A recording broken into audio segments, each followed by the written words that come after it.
few months, we've been working on these VFX makeover videos. We've fixed the Scorpion King, we've changed the muzzle flashes in John Wick, and we even made a Marvel movie R-rated. And so I got to wondering about one of the most brutal movies of all time, Home Alone, which I know, it's a children's movie, it's not violent, but when you think about it, it really is. It's a very brutal movie, so we decided to give it the brutality it deserves. So today, we're gonna make Home Alone R-rated.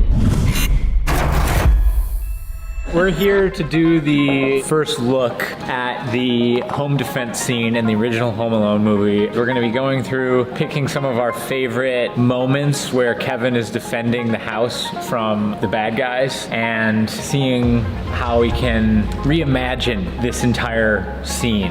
We have enough time for about 4 or 5 shots. Yeah, Peter said he could do a shot remotely from school. Peter's special. We need to give Peter the most insane, outrageous shot. I think the first obvious one is right here. He's holding a gun. Hello.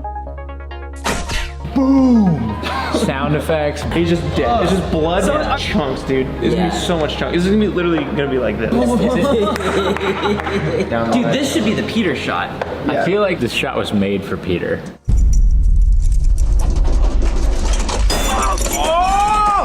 Dude, that just has to get lodged straight into his head. It does not move. Just straight in, like halfway through his head, and it just moves wherever his head goes.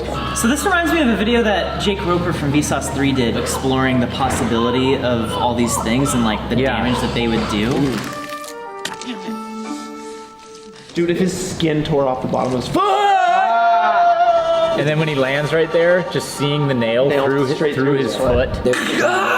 Yeah, we could probably do like a CG foot, rip it down the middle and add guts on the inside. When he lands on the ground, his foot is like, oh my god! Yeah! Oh my gosh, yes! His entire body gets just engulfed in flames. I think if your eyeballs actually get hot enough because they're a contained vessel, the pressure would increase until they pop. His eyes should definitely pop. You guys give up, or you're thirsty for more? Or are you thirsty for more?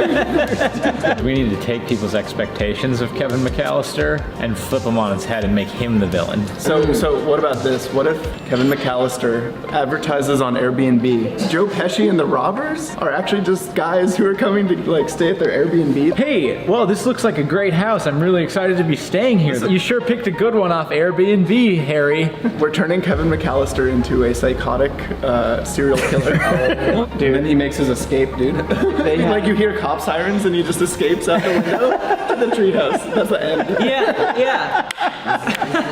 That's the game plan. We've got the iron, Nail foot, and the fire. I'll get started on the foot nail. I'll get started on the iron. I think this is gonna be great. Well, let's get it. So my task here for this video, the main one, the one that I was really looking forward to, is causing this guy pain. In the actual movie, his foot hovers over this nail, and then he freaks out and falls backwards and holds his foot, presses it down a little bit, but he doesn't do more than that. So what I ended up doing was I decided to make him fully step on it, just like... First step is you gotta create a clean plate. You gotta remove the foot from the shot. At the very beginning of the shot, it's very convenient. Look at all this empty space. You take a freeze frame of that and you track it back into the footage. So the second thing you do, completely rotoscope out his foot. Now I could be like, woo, foot loose. Wicka wicka wow, wicka wow. Okay, moving on. Now I can actually animate it going down and over the nail. This is what I love about doing visual effects, because it's all just problem solving, and I have this big problem here. For one, he's missing the top of his leg, but that's easy enough. You just duplicate this and you slide it upwards.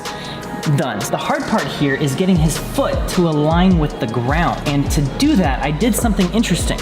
I used the liquefy tool. I basically just like smudged everything up into place. And then from there you add some contact shadows. It actually looks like his foot is making contact with the step. Obviously we gotta color the nail to be red, add some blood elements. This shot is now done. For the shot where his foot actually rips through the nail, that's not a shot that exists. Don't forget, his foot is still completely like, I can move it around and stuff. And what if I just like take it and slide it out the back? That's basically the animation right there, but that's not good enough. I need to animate his leg actually starting to fall back a little bit and then tugging a little bit on his foot. And I even bend the nail a little bit, so it's bending and bending, and then at the moment of give, it stops bending because there's no more force on it. So I have some blood elements kind of going in different directions here, so it kind of like it pops and splashes in different ways.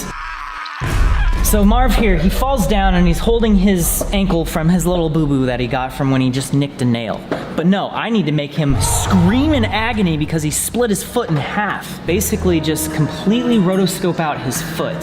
So now I have this masked out foot that I can literally just move anywhere. So I just rotated it a little bit, just like this. Now I did actually kind of animate the foot in place a little bit so that when he falls down, it kind of closes, and when he goes back up again, it opens up a little bit. Currently, there's nothing inside the foot to see. There's meat in there. We gotta see that tissue. So I threw this in. What? This is literally in the shot. I just Googled steak and I found a really high resolution image of a steak. It's very subtle and that's the point here. This is really disturbing. But you know what? It's not nearly disturbing enough. I decided to add some blood. But yeah, so I mean, that's essentially those 3 shots. But you know what? Doing all of this blood, adding all this blood to these shots has made me kind of think maybe we should try something that's the opposite of this. What if we like took a really violent movie and tried to make it as G-rated as possible? What if we took like Deadpool and made it super G? G-rated Deadpool. Or if you think of a better movie that deserves a G rating, let us know. And maybe we'll tackle that next. Oh, whoa. Come here. Now, they've done studies. Traumatic experiences you are more likely to remember than good experiences. These guys out here, they're all working really hard on this Home Alone rated R piece. They look a little too safe, a little too secure. That's why I'm gonna throw at them some good old-fashioned Home Alone stunts, courtesy of today's sponsor, ExpressVPN. Now, these stunts are gonna exemplify just how dangerous it can be to have your information out on the open internet, and I'm hoping, with a little bit of trauma, they'll remember them just a little bit better than they might otherwise. Let's get started. Okay, everything is set up. Sam's gonna be the victim right here, right now. Check this out. Yo, how's it going? Hey, Sam. Yo, what's up, man?